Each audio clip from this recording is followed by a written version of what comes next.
Hello students and welcome back to a YouTube channel Vidyam. मैं हूं Anshita Jindal, a graduate from your dream commerce college यानी कि तुम्हारा Shriram college SRCC. और आज मैं ले आई हूं तुम्हारे लिए थर्ड पार्ट तुम्हारे एग्रीगेट डिमांड वाले चैप्टर का। तो फर्स्ट पार्ट में मैंने तुम्हें एडी के बारे में सब कुछ बहुत डिटेल में समझाया था। दूसरे पार्ट में मैंने तुम्हें एग्रीगेट सप्लाई के बारे में डिटेल में समझाया था। आज उससे आगे हम कंजम्पशन और सेविंग्स के बारे में करने वाले हैं। अगर मेरी पिछली वीडियोस देखनी है तो नीचे आपको सारी की सारी प्लेलिस्ट का लिंक मिल जाएगा, वहां से आप सारे सब्जेक्ट्स के सारे चैप्टर्स देख सकते हो। नोट्स चाहिए तो टेलीग्राम चैनल का लिंक है, एमसीक्यू चाहिए तो व्हाट्सएप चैनल का लिंक है, और अच्छा लगे तो इंस्टाग्राम पे भी फॉलो कर लेना, ठीक है। अब शुरू करते हैं आज के हमारे लेक्चर को। तो मैं थोड़ा सा 1-2 मिनट आपको रिकैप दूंगी, उसके बाद हम आगे शुरू करेंगे, ठीक है। अगर अच्छा लग रहा है तो बेटा चैनल को सब्सक्राइब कर दिया करो, ठीक है। शुरू करते हैं हमारे आज के लेक्चर को। तो देखो बेटा, मैंने तुम्हें ऑलरेडी कराया था कि एग्रीगेट डिमांड क्या है, एग्रीगेट सप्लाई क्या है। थोड़ा सा उसके बाद हम आगे चलते हैं। चलो, अभी तक हमने ये बोला था कि जो मेरी एग्रीगेट डिमांड होती है वो C प्लस आई के बराबर होती है, और जो मेरी एग्रीगेट सप्लाई होती है वो C प्लस एस के बराबर होती है। इफ यू सी, इन दोनों में एक चीज कॉमन आ रही है जो कि है C फॉर कंजम्पशन, जिसको पढ़ना बहुत ज्यादा जरूरी होता है। एग्रीगेट डिमांड के ऊपर हमने लगाया था एक्सपेंडिचर मेथड, और एग्रीगेट सप्लाई को हमने बोला था कि ये हमारी इनकम के बराबर होती है।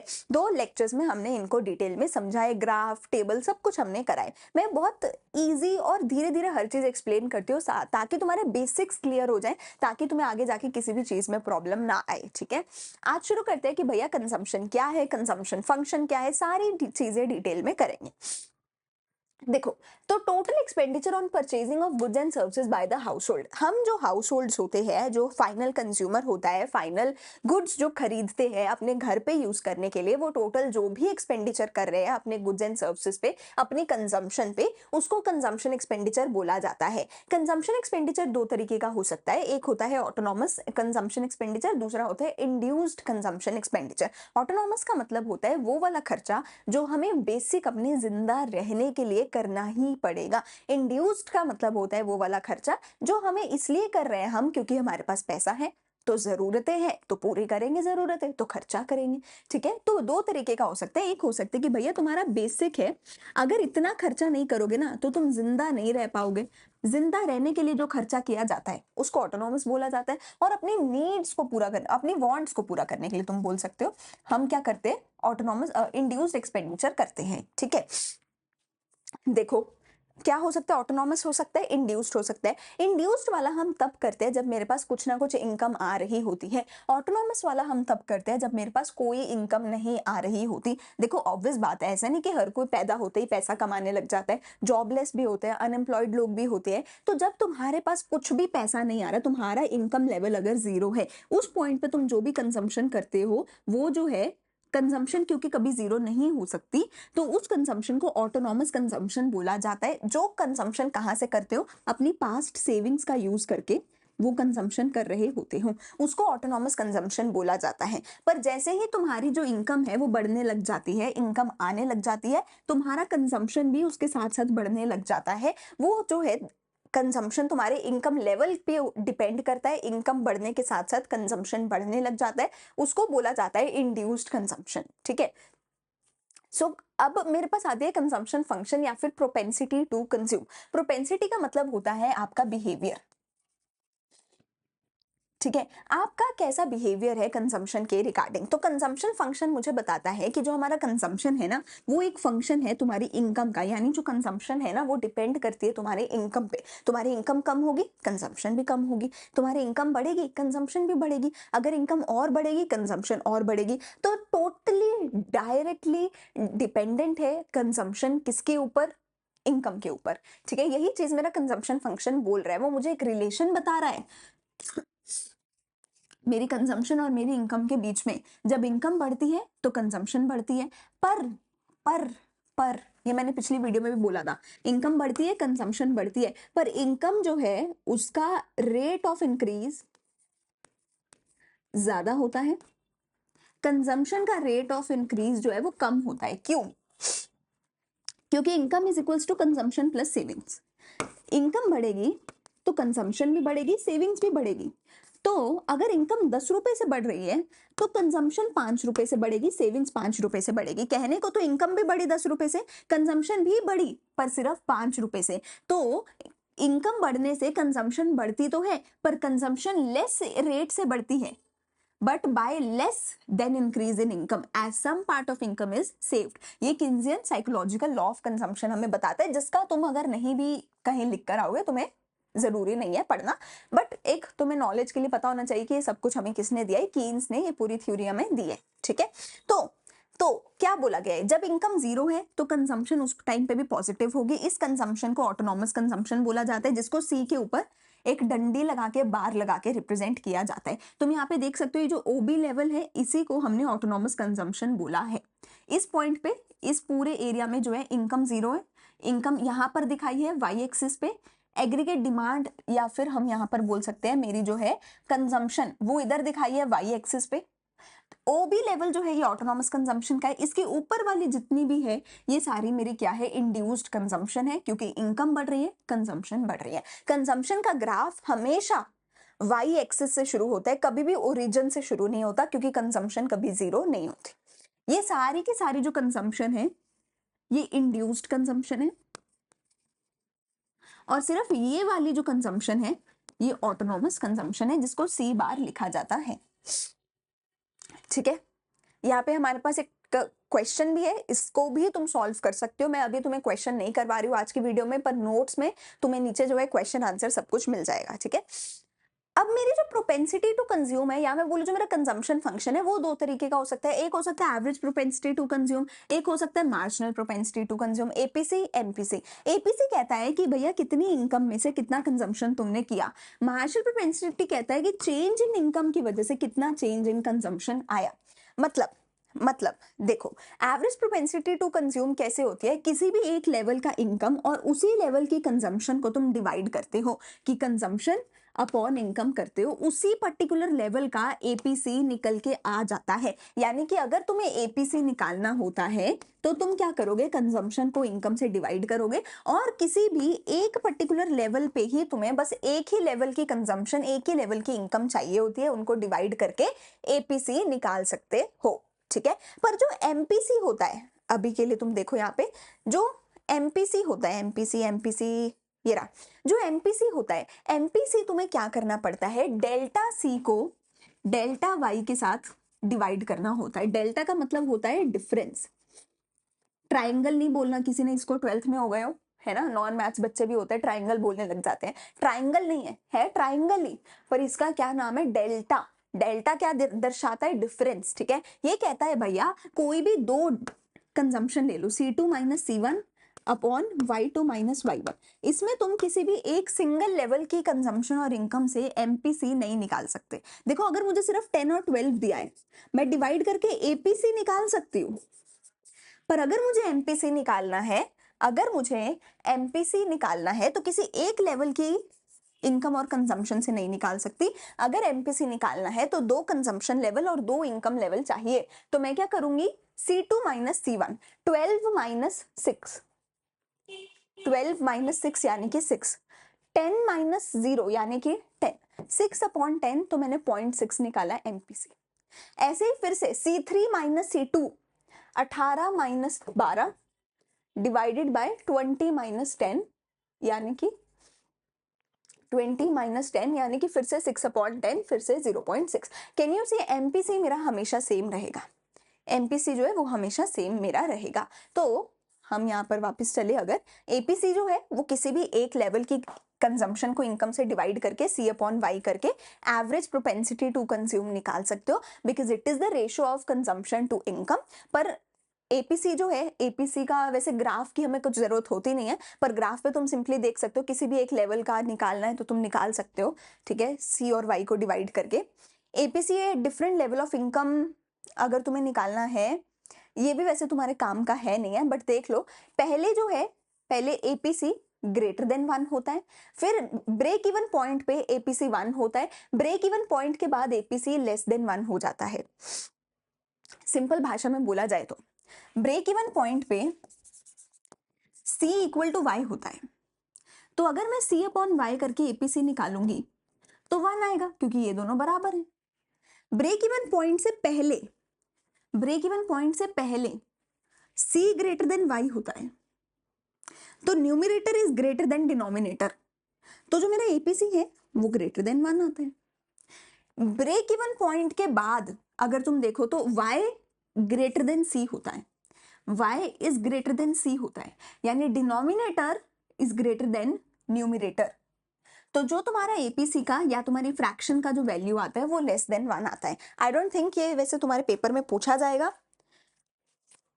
ठीक है, ये वैसे ज्यादा नहीं पूछा जाता है पेपर में, बट स्टिल ये तुम्हें समझ आनी चाहिए ये चीजें, ठीक है, कि ब्रेक इवन पॉइंट पे क्योंकि न्यूमरेटर डिनोमिनेटर बराबर है तो 1 आएगा। ब्रेक इवन पॉइंट से पहले देखो c अपॉन y होता है, अगर न्यूमरेटर बड़ा है तो फ्रैक्शन की वैल्यू ग्रेटर देन 1 होगी, यहाँ पे डिनोमिनेटर बड़ा है तो फ्रैक्शन की वैल्यू लेस देन 1 होगी। तो ब्रेक इवन पॉइंट के बाद एपीसी लेस देन 1, इससे पहले ग्रेटर देन 1 होता है। वही चीज तुम यहाँ पे देख सकते हो कि ब्रेक इवन पॉइंट यहाँ पे है तो यहाँ पे एपीसी 1 है, इससे पहले एपीसी मोर देन 1 है, इसके बाद एपीसी लेस देन 1 है। या फिर तुम ये भी कह सकते हो कि जैसे जैसे इनकम बढ़ती है एपीसी की वैल्यू गिरती चली जाती है, एपीसी की वैल्यू गिरती चली जाती है, इनकम बढ़ने से एपीसी की वैल्यू गिरती चली जाती है। क्यों? क्योंकि जैसे जैसे इनकम बढ़ती है तो मेरा जो इनकम है वो कंजम्पशन को पीछे छोड़ता चला जाता है। इनिशियली कंजम्पशन बड़ी होती है इनकम से, क्योंकि इनकम तो जीरो है, कंजम्पशन नहीं जीरो हो सकती। फिर ब्रेक इवन पॉइंट पे दोनों बराबर हो जाते हैं और ब्रेक इवन पॉइंट के बाद कंजम्पशन कम हो जाती है, इनकम ज्यादा हो जाती है। ये चीज मैंने पिछले लेक्चर में चीख चीख के समझाई है तुम्हें, ठीक है, तो लाइन वाइज देखा करो सारे लेक्चर, अगर वो नहीं देखे तो पहले वो जाके देख सकते हो, ठीक है। तो ब्रेक इवन पॉइंट के बाद ये ऐसा हो जाता है, ठीक है, तो इसी वजह से जो है एपीसी की वैल्यू गिरती चली जाती है, ठीक है। फिर मेरे पास एमपीसी आया, एमपीसी मैंने तुम्हें बता दिया कैसे निकाला जाएगा। कोई भी दो लेवल ऑफ इनकम, दो लेवल ऑफ कंजम्पशन चाहिए, दोनों को माइनस करके उनका डिफरेंस जो है तुम निकाल सकते हो, ठीक है। एमपीसी की बात करें तो एमपीसी भी वैसे ग्राफ तो तुम छोड़ सकते हो, ग्राफ एपीसी एमपीसी का ये नहीं पूछा जाता है, ठीक है। अगर हम वैल्यूज की बात करें तो जो एपीसी की वैल्यू है is greater than 0 and less than 1, APC की जो वैल्यू है वो 0 और 1 के बीच में लाई करती है हमेशा, ठीक है। एपीसी की जो वैल्यू है वो हमेशा 0 और 1 के बीच में लाई करेगी, ठीक है। तो ये चीज जो है, ये वैल्यू कौन सी कितनी है, इसके लिए तुम्हें तुम्हारी बुक में एक सिंगल टेबल मिलेगा। उस टेबल में तुम्हें एपीसी एमपीसी एपीएस एमपीएस चारों की वैल्यूज मिल जाएंगी। वो टेबल बस याद कर लेना, वो उस टेबल से तुम्हें सारी चीजें हो जाएंगी। उस टेबल की अगर तुम्हें ज्यादा एक्सप्लेनेशन नहीं भी समझनी है तो भी, अगर रट्टा भी मार के चले जाओगे तो भी वो तुम्हारा काम कर देगी। बट हाँ, उस टेबल में से कई बार एमसीक्यूज पूछे जाते हैं। एमसीक्यू में पूछ लिया जाता है कि which of the following can be the value of APC, can not be the value of MPC, ऐसे करके एमसीक्यू में पूछा जाता है। ये चीजें लॉन्ग क्वेश्चन में ये नहीं पूछी जाती है, पर एमसीक्यू के पर्पज से जरूरी है। अब आता है मेरे पास कंजम्पशन फंक्शन को लिखा कैसे जाता है। कंजम्पशन फंक्शन को कैसे लिखा जाता है, देखो कंजम्पशन फंक्शन का मतलब है कि भैया कंजम्पशन कितनी हो रही है, तुम्हें पता है कंजम्पशन कितनी हो रही है। अगर तुम्हारा इनकम लेवल 0 है तो कंजम्पशन कितनी हो रही है, सी बार के बराबर ऑटोनॉमस कंजम्पशन हो रही है। अगर तुम्हारा इनकम लेवल पॉजिटिव है तो तुम्हारी हो रही है इंड्यूस्ड कंजम्पशन। इंड्यूस्ड कंजम्पशन जो होती है बेटा वो इनकम से डायरेक्टली प्रोपोर्शनल होती है। इनकम बढ़ती चली जाती है, कंजम्पशन बढ़ती चली जाती है। पर हम क्या करते हैं ना, मोस्टली हमेशा अपनी इनकम का एक फिक्स्ड पोर्शन कंज्यूम करते हैं, एक फिक्स्ड पोर्शन सेव करते हैं, ठीक है। अगर मेरी इनकम 100 रुपए है फॉर एग्जाम्पल, मैं हमेशा एक फिक्स्ड पोर्शन रखूंगी कि बेटा 60% हम कंज्यूम करेंगे और 40% हम सेव करेंगे। तो मेरी इनकम अगर 200 रुपए भी हो जाएगी, अगर मेरी इनकम 200 रुपए भी हो जाएगी तो मैं क्या करूंगी, 200 का 60% यानी 120 रुपए जो है मैं कंज्यूम करूंगी और 80 रुपए जो है मैं सेव करूंगी। अगर मेरी इनकम 300 रुपए हो जाएगी तो 180 कंज्यूम करूंगी और 120 सेव करूंगी। तो हम क्या करते हैं, मोस्टली अपनी इनकम को एक फिक्स्ड रेशो में डिवाइड कर देते हैं। इनकम बढ़ती चली जाती है, कंजम्पशन भी बढ़ रही है, सेविंग भी बढ़ रही है, बट एक फिक्स्ड रेशो में। मैं ये नहीं करूंगी कि कभी कितना कंज्यूम कर लिया, कभी कितना सेव कर लिया। हम मोस्टली एक फिक्स्ड रेशो रखते हैं। अगर तुम नहीं भी रखते तो मान लो कि हम रखते हैं, ठीक है, अज्यूम कर लो। तो हम कहते हैं कि देखो, अगर तो इनकम है तुम्हारी 0, फिर तो तुम्हारी कंजम्पशन हो गई सी बार के बराबर। अगर तुम्हारी इनकम है पॉजिटिव तो कंजम्पशन पता है कितनी होगी, कंजम्पशन पता है कितनी होगी, एक सर्टेन रेशो होगी, तुम्हारी इनकम की। जैसे कि इस सारे केस में क्या मैं ये बोल सकती हूँ कि मेरी कंजम्पशन कितनी है, 60% है मेरी इनकम की। इनकम 100 रुपए है तो 60% ऑफ 100 60, 60% ऑफ 200 60% ऑफ 300। क्या मैं ये बोल सकती हूँ? तो मेरी टोटल कंजम्पशन कितनी होगी? तो मेरी टोटल कंजम्पशन होगी सी बार, जो जीरो लेवल ऑफ इनकम पे करी, प्लस 60% ऑफ माई इनकम। यही बन जाता है मेरा कंजम्पशन फंक्शन। कि अगर जीरो लेवल ऑफ इनकम है, अगर जीरो लेवल ऑफ इनकम है तो क्या होगा, 60% ऑफ जीरो, ये तो हो जाएगा जीरो, तो मेरी कंजम्पशन कितनी होगी, सिर्फ सी बार के बराबर होगी, सिर्फ सी बार के बराबर होगी। अगर मेरा इनकम लेवल हुआ पॉजिटिव, अगर मेरा इनकम लेवल हुआ पॉजिटिव, तो यहाँ पे y की कुछ वैल्यू आएगी, उसका एक सर्टेन मल्टीपल, वो क्या हो जाएगी, मेरी कंजम्पशन हो जाएगी, प्लस सी बार। ये जो मेरा 60% है, इसको हम क्या लिखते हैं, इसको हम लिखते हैं b, इसको हम क्या लिखते हैं b। ये जो मेरा b है ये एमपीसी के बराबर होता है।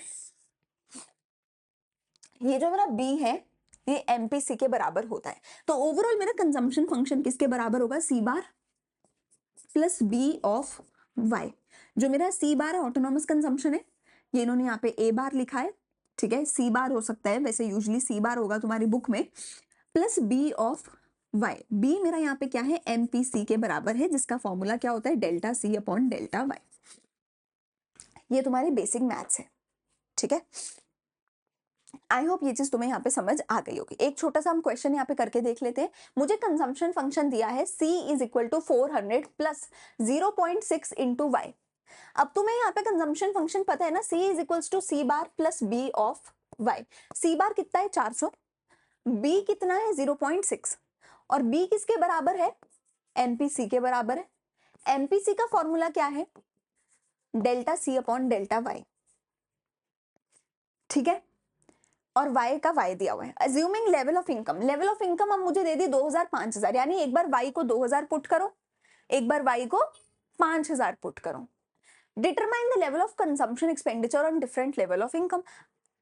कुछ भी नहीं करना है, तो बहुत ही आसान था, ये तो बहुत ही आसान है। अगर y 2000 है तो इसी इक्वेशन में 400 प्लस 0.6 इंटू वाई को मैं 2000 पुट कर दूंगी, और एक बार y को मैं 5000 पुट कर दूंगी, बाकी तो सब दे ही रखा है, ठीक है। तो 400 प्लस 1200 ये आ गया, और इधर ये आ गया। दूसरी चीज मुझे निकालने को बोली है एपीसी। एपीसी कैसे निकलेगा, सी अपॉन वाई। सी कितना निकला 1600, वाई कितना मैंने ले रखा है 2000, तो 1600 अपॉन 2000। इधर सी कितना निकला 3400, डिवाइड बाय वाई कितना ले रखा है 5000, तो ये आ गया वाई एपीसी, सॉरी ये आ गया एपीसी, ठीक है। तो सिंपल भाषा में बोला जाए तो तुम्हारी बस ये एक फॉर्मूला है, C is equal to C bar plus B Y, जिसमें सी बार है ऑटोनॉमस कंजम्पशन जो दे रखी होगी, जिसको निकालने का कोई तरीका नहीं है, दे ही रखी होगी। बी है एमपीसी, जिसका फॉर्मूला है delta C upon delta Y. Y दे रखा होगा या कहीं ना कहीं से कुछ करके निकल जाता है, ठीक है। ये जो सी है ये है तुम्हारी टोटल कंजम्पशन, ठीक है, जो तुम यहाँ पे एपीसी में पुट कर रहे हो, ठीक है। एपीसी का फॉर्मूला क्या है, सी अपॉन वाई, ठीक है।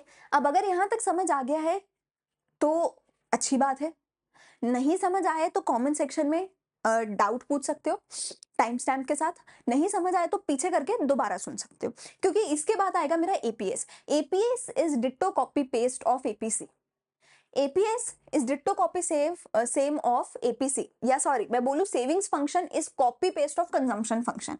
कंजम्पशन क्या था कि तुम अपनी टोटल इनकम का कुछ हिस्सा कंज्यूम कर रहे थे, टोटल इनकम का बचा हुआ हिस्सा तुम सेव करते हो, जिसको तुम सेविंग फंक्शन बोलते हो। वो एक रिलेशन है सेविंग्स और इनकम के बीच में। तो सेविंग भी डायरेक्टली डिपेंड करती है इनकम पे, अगर इनकम बढ़ती है तो सेविंग भी बढ़ती है। इनिशियली जब इनकम जीरो होती है तब भी मैं कुछ तो कंज्यूम कर रही होती हूँ, जिसको मैं अपना सी बार बोलती हूँ। उस पॉइंट पे मैं जो कंजम्पशन कर रही होती हूँ वो मैं सेविंग्स में से कर रही होती हूँ, इसीलिए उस पॉइंट पे जो मेरी सेविंग्स है वो नेगेटिव होती है। अगर तुमने पिछले 2 लेक्चर सुने हैं तो ये सारी चीजें ऑलरेडी हमने एक्सप्लेन करी है, ठीक है। तो जो मेरा इनकम लेवल है जैसे जैसे वो बढ़ता है सेविंग्स भी बढ़ती है। जब मेरा ब्रेक इवन पॉइंट होता है जिसपे कंजम्पशन और इनकम बराबर होती है, उस पॉइंट पे जाके जो मेरी सेविंग्स है वो जीरो हो जाती है। ब्रेक इवन पॉइंट से पहले, before the break even point, savings मेरी नेगेटिव में होती है। क्यों? क्योंकि उस टाइम तक कंजम्पशन जो है वो ज्यादा होती है इनकम से, और उस टाइम पर तुम अपनी सेविंग्स का यूज कर रहे होते हो कंजम्पशन करने के लिए। After the break even point savings जो है वो लगातार पॉजिटिव में ही रहती है। क्यों? क्योंकि उसके बाद इनकम बढ़ जाती है कंजम्पशन से। At break even point savings जो है वो जीरो होती है। क्यों? क्योंकि उस टाइम पे कंजम्पशन और इनकम बराबर हो जाते हैं।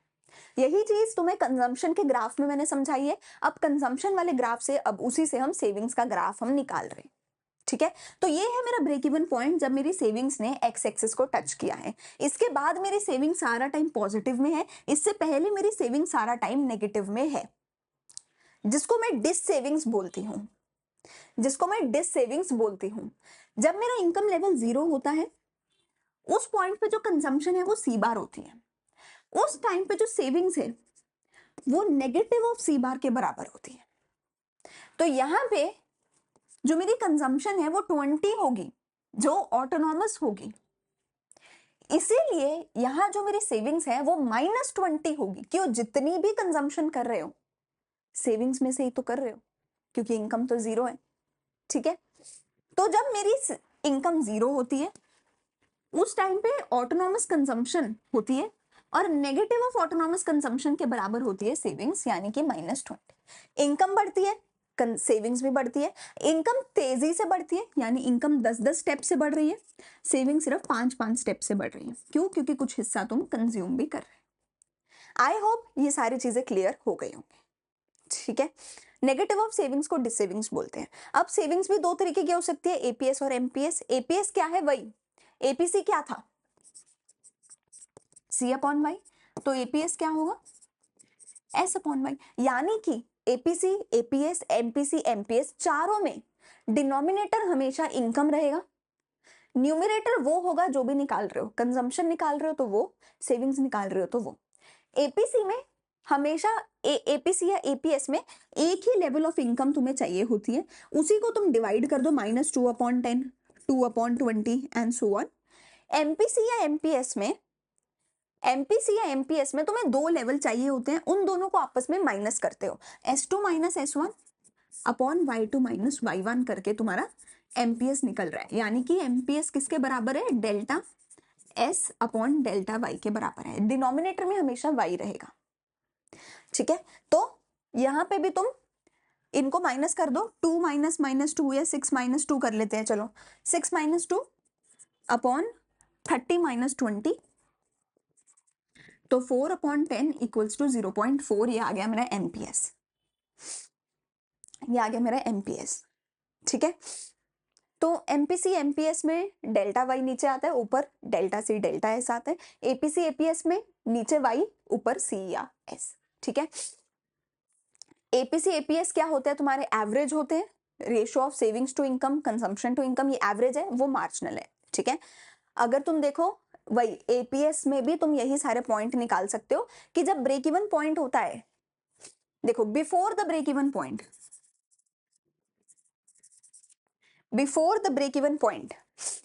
सेविंग्स जो होती है वो नेगेटिव में होती है।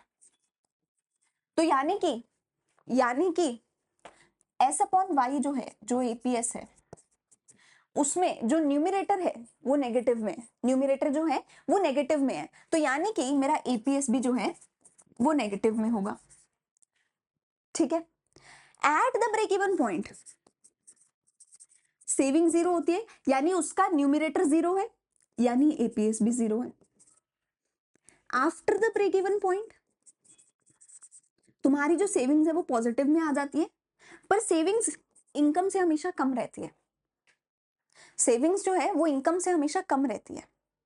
ठीक है, तो यहां पर तुम देख सकते हो कि डिनोमिनेटर बड़ा है न्यूमरेटर से, तो after the break even point savings जो है वो पॉजिटिव तो होती है, पर सेविंग्स जो है वो हमेशा लेस देन 1 रहेगी। सॉरी, एपीएस एपीएस जो है हमेशा पॉजिटिव तो हो जाएगा after the break even point, पर एपीएस हमेशा लेस देन 1 रहेगा after the break even point. ठीक है, तो हम बोल सकते हैं एपीएस की वैल्यू जो है कभी भी 1 से बड़ी नहीं होगी। एपीएस की वैल्यू 1 से छोटी हो सकती है, 0 हो सकती है, नेगेटिव हो सकती है। एपीएस की वैल्यू कभी भी ग्रेटर देन 1 नहीं होगी। ठीक है, APS increases with the increase in income. APC जो थी वो इनकम के साथ गिरती थी, एपीएस जो है वो इनकम के साथ बढ़ रही है। नेगेटिव से 0 में आई, फिर 1 तक, 1 से छोटी है, पॉजिटिव में आई।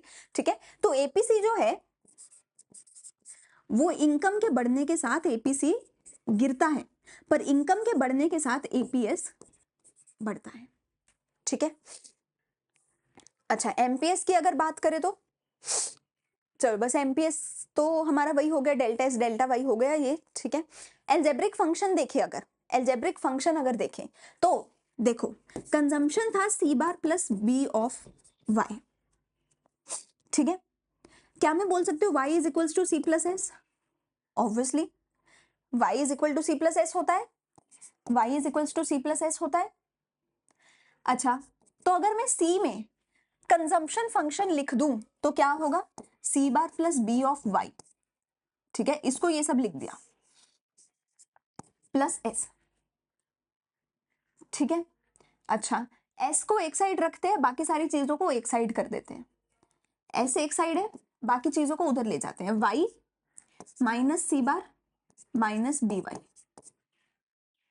अच्छा, तो वाई वाई इकट्ठा कर देते हैं, वाई और वाई इकट्ठा कर देते हैं, तो minus C bar plus Y minus B Y equal to S.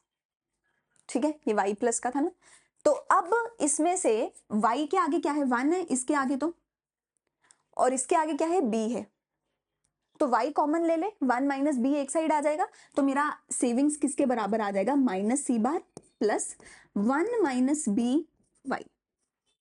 ठीक है, y और y कॉमन है, इस y के साथ क्या था, 1 था, मतलब कुछ नहीं था, मतलब 1 था। इस y के साथ क्या था, माइनस b था, तो minus C bar plus y common, y के साथ क्या है, 1 माइनस बी। तो सेविंग्स फंक्शन किसके बराबर हो गया, माइनस सी बार,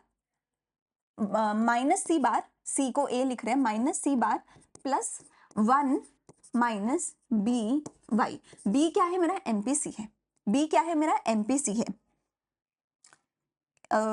ये छोड़ दो तुम, इसमें तुम कंफ्यूज हो जाओगे, इन्होंने बी को यहाँ पे एमपीएस कर दिया, ये छोड़ दो तुम, कोई बात नहीं। ठीक है, इसमें तुम कंफ्यूज हो जाओगे, ये वाली मत देखो, तुम्हारी बुक में सिर्फ ये वाली दे रखी होगी, तो तुम सिर्फ ये वाली देखो, minus C bar plus 1 minus B Y, ये तुम्हारी क्या हो जाएगी, सेविंग्स फंक्शन की इक्वेशन। अगेन वही बात है, सी से ही हमने सारी निकाली है, y is equal to C plus S था, सी पुट इन कर दिया, सारी चीजों को एक साइड ले गए, सेविंग्स को अकेला कर दिया, y कॉमन कर दिया, तो ये इक्वेशन आ गई, that s is equals to minus C bar plus 1 minus B Y. B क्या है, मेरे पास एमपीसी है, बी क्या है, हमेशा मेरे पास एमपीसी है, बी क्या है, मेरे पास एमपीसी है। ठीक है,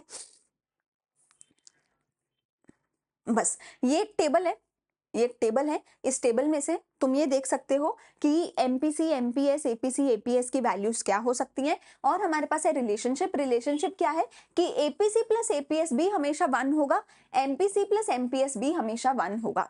तो तुम्हारे पास क्या क्या फॉर्मूलाज आए, एपीसी का, एपीएस का, एमपीसी का, एमपीएस का, 4 फॉर्मूलाज आए। चारों में डिनोमिनेटर हमेशा इनकम होगा, वाई होगा, न्यूमिनेटर में सी या एस होगा। अगर मार्जिनल वाला है तो डेल्टा आ जाएगा, डिफरेंस आ जाएंगे, delta C, delta S, delta Y. और अगला फॉर्मूला मेरे पास क्या आया, एपीसी प्लस एपीएस 1 होता है, एमपीसी प्लस एमपीएस 1 होता है। एंड लास्ट 2 इक्वेशन मेरे पास क्या आई, C is equals to C bar plus B Y, S is equals to minus C bar plus 1 minus B Y, जहां पर बी दोनों केसेस में बी क्या है, एमपीसी है, वाई क्या है, इनकम है, सी बार क्या है, ऑटोनॉमस कंजम्पशन है। ये हो गए मेरे सारे के सारे फॉर्मूलाज। ठीक है, रिलेशनशिप क्या है, एपीसी और एपीएस हमेशा 1 रहेगा। ठीक है, कैसे निकालो, वैसे तो बहुत सिंपल है, तुम देख सकते हो, बट बॉटम लाइन एपीसी और एपीएस का सम, एपीसी प्लस एपीएस हमेशा 1 रहेगा। एमपीसी एमपीएस का सम भी हमेशा 1 रहेगा, बॉटम लाइन ये मेरा रिलेशन है। आगे न्यूमेरिकल्स हैं जिसके लिए मैं तुम्हारे ऊपर छोड़ रही हूँ, यहाँ पर आज लेक्चर को खत्म कर रहे हैं। पूरा पीपीटी, पूरे पीडीएफ तुम्हारे को नीचे टेलीग्राम चैनल पे मिल जाएगा, जहां से आई विल सजेस्ट प्लीज ज्यादा से ज्यादा न्यूमेरिकल सॉल्व करना। मैंने क्वेश्चन आंसर सारा कुछ दिया हुआ है, बेसिक से बेसिक क्वेश्चन दिए हैं, मुश्किल से मुश्किल हर एक चीज मैंने यहाँ पे डाली है। बहुत सारे क्वेश्चन हैं, बहुत सारे आंसर्स हैं, प्लीज सबको जाके सॉल्व कर लेना। अगली वीडियो में आगे हम शुरू करेंगे इन्वेस्टमेंट से, ठीक है। अगर अच्छा लगे तो please like share and subscribe कर देना। हम मिलेंगे अगली वीडियो में अगले लेक्चर के साथ। तब तक के लिए पढ़ते रहो, अच्छे मार्क्स लाते रहो, हमें प्राउड बनाते रहो। Thank you so much for watching. Thank you, bye bye.